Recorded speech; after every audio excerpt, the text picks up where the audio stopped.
नमो तस्स भगवतो अरहतो सम्मा सम्बुद्धस्स। इद तपति वेच तपति पापकारी उभयथ तपति। पापम में कतन्ते तपति धियो तपति दुगतिं गतो। जो इंसान पाप कर्म करता है वो इधर इस लोक में भी संतप्त होता है अर्थात दुखी होता है, और परलोक में जाकर भी वो दुखी होता है। मैंने पाप कर्म किया है, मैंने पाप कर्म किया है, इस तरह का चिंतन मनन करके वो अधिक दुखी होता है। इद नंदति वेच नंदति कतपुण्यो उभयथ नंदति। पुण्यम में कतन्ते नंदति धियो नंदति सुगतिं गतो धियो नंदति। जो इंसान पुण्य कर्म करता है वो इधर इस लोक में भी आनंदित होता है और परलोक में जाकर भी आनंदित होता है।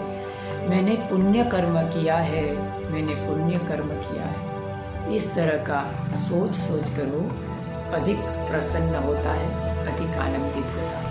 साधु साधु। यह धम्मपद के यमक वग की गाथा 17 और 18 भगवान तथागत ने देवदत्त और अनाथ पिंडक की बेटी सुमना देवी के अनुसंधान में कहा था। देवदत्त के पात्र से हम अच्छी तरह से वाकिफ है। एक बुरी प्रकृति का व्यक्ति देवदत्त ने अजात शत्रु के साथ मिलकर उनके पिता विरुद्ध कान भरे और उनके पिता बिंबिसार की हत्या करवाई। भगवान तथागत की हत्या करने के लिए उसने 3 बार प्रयत्न किए थे। बड़ा ही नकारात्मक प्रवृत्ति का चरित्र है देवदत्त का। भगवान ने देवदत्त को लेकर ये 2 गाथाएं बताई थी। यह कहानी श्रावस्ती के जेतवन विहार की है। देवदत्त तथागत का बुआ का लड़का था। हालांकि यह उनके संग में भिक्षु था, पर भीतर ही भीतर उनसे जलता था और बदला लेना चाहता था। उसने 3 बार भगवान की हत्या करना चाहा, लेकिन वह सफल नहीं हो पाया। आखिर में उसने संघ में फूट डाली, संघ भेद किया। अपने साथ 500 नए भिक्षुओं को लेकर वो गया से इस पर्वत पर चला गया। सारिपुत्र और मोगलान ने बुद्ध को इस बात की जानकारी दी। कुछ समय के बाद एक दिन सारिपुत्र और महामोगलान गया से इस पर्वत पर पहुंचते हैं। देवदत्त ने उनको आते देखा, वो बहुत ही खुश हुआ। उसने भिक्षुओं से कहा, देखो हमारा धर्म कितना महान है।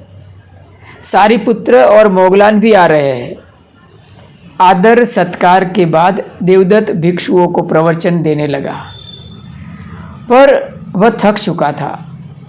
उसे नींद आने लगी। उसने सारिपुत्र से आग्रह किया कि वह प्रवचन जारी रखे और स्वयं वहीं पर लेट गया।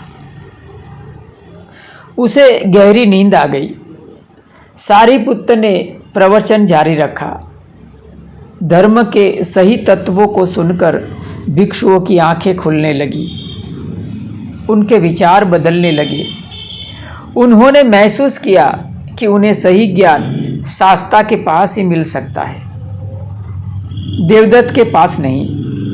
वे उठे, सारिपुत्र और मोगलान के साथ हो लिए तथा शाक्य मुनि के यहाँ जाने के लिए प्रस्थान कर गए।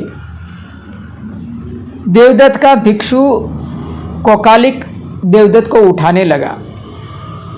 देवदत्त उठो, भिक्षुगण तुम्हें छोड़कर जा चुके हैं। लेकिन उसकी नींद नहीं खुली, वो सोता रहा। भिक्षुओं के चले जाने से देवदत्त को बहुत गहरा धक्का लगा। वह बुरी तरह बीमार पड़ गया। उसका मित्र राजा अजातशत्रु भी किसी प्रकार की उसकी मदद नहीं कर सका। वह तमाम लोगों से अलग थलग पड़ गया। देवदत्त अब बूढ़ा हो चुका था। उसके अंदर पश्चाताप की अनुभूति होने लगी। उसका पुराना संबंध, उसका हृदय उनको कचोटने लगा। उसने सोचा कि तथागत के पास जाकर क्षमा मांग लूं। शाक्य मुनि उन दिनों में श्रावस्ती में थे। उस तरफ चला, रास्ते में एक नदी आई। उसने सोचा कि स्नान करके तैयार होकर शास्ता के पास चलूँगा। वह तट पर पहुँचा। नदी में स्नान करने के लिए प्रवेश करने ही जा रहा था, उसके प्राण निकल गए। मरने से पहले उसने दुख प्रकट किया। शाक्य मुनि की शरण के अतिरिक्त कोई शरण नहीं है। बुद्ध को देवदत्त की मृत्यु का समाचार दिया गया। भिक्षुओं ने उसके विषय में जानना चाहा। बुद्ध ने उन्हें बताया कि देवदत्त ने अनेक पाप किए थे, अतः उसका जीवन दुखी रहा और उसका अंत भी दुखद रहा।